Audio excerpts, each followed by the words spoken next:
Imagine que tu es un cybercriminel. Tu vis en Floride, tu as 17 ans, t'habites chez ta mère, ta chambre est en bordel, ton PC chauffe déjà, il est 8h du mat, t'es encore en pyjama, tu mates ton écran, tu réalises. Tu réalises ce que t'as fait la veille, ce que t'as réussi à faire. Elon Musk, Barack Obama, Bill Gates, Apple, Uber, Kanye, MrBeast. Tous, hackés, tous en train de tweeter la même arnaque bidon. Envoyez-moi du Bitcoin, je vous rends le double. Et le monde entier y a cru. En quelques heures, t'as mis Twitter à genoux. Les comptes vérifiés sont bloqués, les journalistes paniquent, les gens se demandent si c'est un coup de la Russie ou un truc du FBI, ou même Anonymous. Mais non, c'est toi. Un gosse, avec un clavier, une connexion internet, et une revanche à prendre sur le monde. Voici comment Graham Ivan Clark a orchestré le plus grand piratage de l'histoire de Twitter.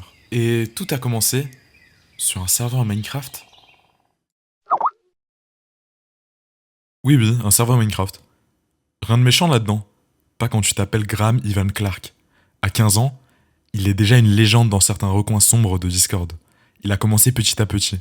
Des plugins modifiés, des triches vendues sous le manteau, puis il a compris un truc essentiel. L'info, c'est du pouvoir. Il fait ses débuts dans un serveur HCF, un mode de jeu Minecraft, connu pour sa communauté super toxique. Dans cette communauté, les DDoS, le doxing et le vol de comptes étaient très répandus. Il faut savoir que sur Minecraft et sur de nombreux autres réseaux, des pseudonymes dits rares sont très recherchés par certains individus. Graham fait partie de ces derniers. Il était donc à la recherche constante de ces pseudonymes OG, donc ces pseudonymes dits rares, sur des forums comme oguser.com, un site où les utilisateurs peuvent vendre et acheter des pseudonymes rares. Il est alors connu sous l'alias de Open, un pseudonyme qui coûte assez cher pour son époque. Il devient de plus en plus connu pour ses attaques DDoS sur d'autres joueurs, ses attaques de dox ou encore le SIM swap. Pour ceux qui ne savent pas ce que c'est une technique de piratage où un hacker vole ton numéro en le transférant sur sa propre carte SIM. C'est pas aussi simple que ça sonne. Le hacker appelle ton opérateur, il se fait passer pour toi, et si celui-ci tombe dans le panneau, le hacker reçoit tous tes appels et tes SMS et peut alors se connecter sur n'importe quel compte où ton numéro de téléphone est lié. Open a alors compris que le maillon faible, c'était l'humain et non la machine. Il n'avait pas besoin de coder un virus ultra sophistiqué, il utilisait une méthode bien plus sournoise. Appeler les opérateurs téléphoniques pour convaincre un employé de transférer le numéro d'une victime sur sa propre carte SIM. Open repérait alors sa cible, quelqu'un qui possède un gros compte Twitter ou crypto intéressant pour lui. Il récupère des infos perso basiques, comme les noms, les adresses, les dates de naissance, souvent disponibles en ligne, surtout quand c'est une célébrité. Il appelle l'opérateur, par exemple Verizon, AT&T, et joue un rôle. Il fait comme s'il avait perdu son téléphone et voulait réactiver son numéro de téléphone sur une nouvelle carte SIM. L'employé qui n'est généralement pas assez formé ou beaucoup trop pressé valide sa demande. Et voilà, aussi simple que ça, il contrôle ton numéro de téléphone.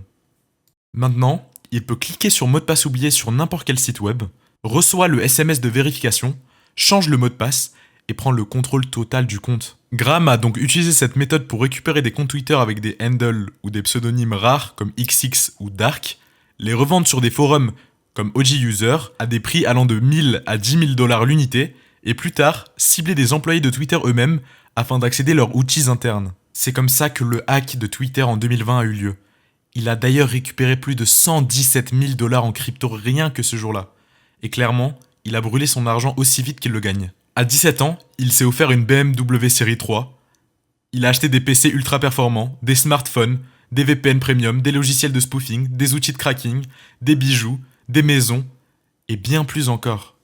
Il a bien sûr acheté plusieurs handles rares sur Twitter et d'autres plateformes. Mais malgré son talent pour l'arnaque, il n'était pas un fantôme. Les enquêteurs ont retrouvé plusieurs preuves de ses actes. Des transactions en Bitcoin traçables via le blockchain, des messages privés sur Discord et oguser. Il discutait souvent de ses plans, de ses techniques et même du butin, et des adresses IP qui se recoupaient.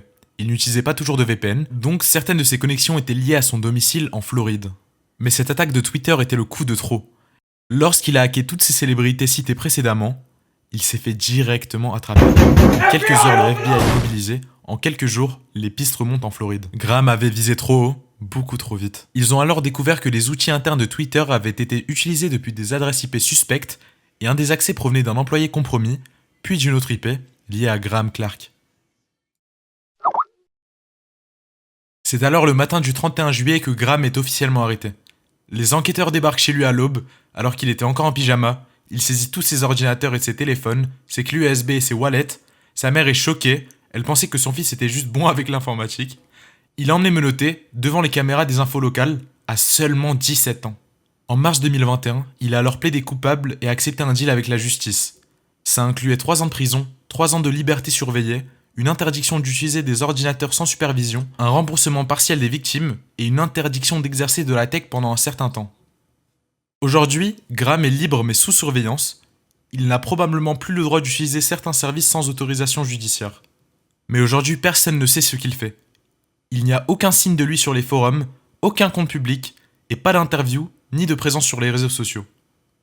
À 17 ans, Graham Ivan Clark a alors mis Twitter à ses genoux, tout seul. En une seule journée, il a humilié des géants, arnaqué des milliers de gens et semé le doute dans tout l'écosystème numérique. Pas avec des armes, pas avec une équipe, avec un téléphone, un peu de SE et beaucoup d'audace.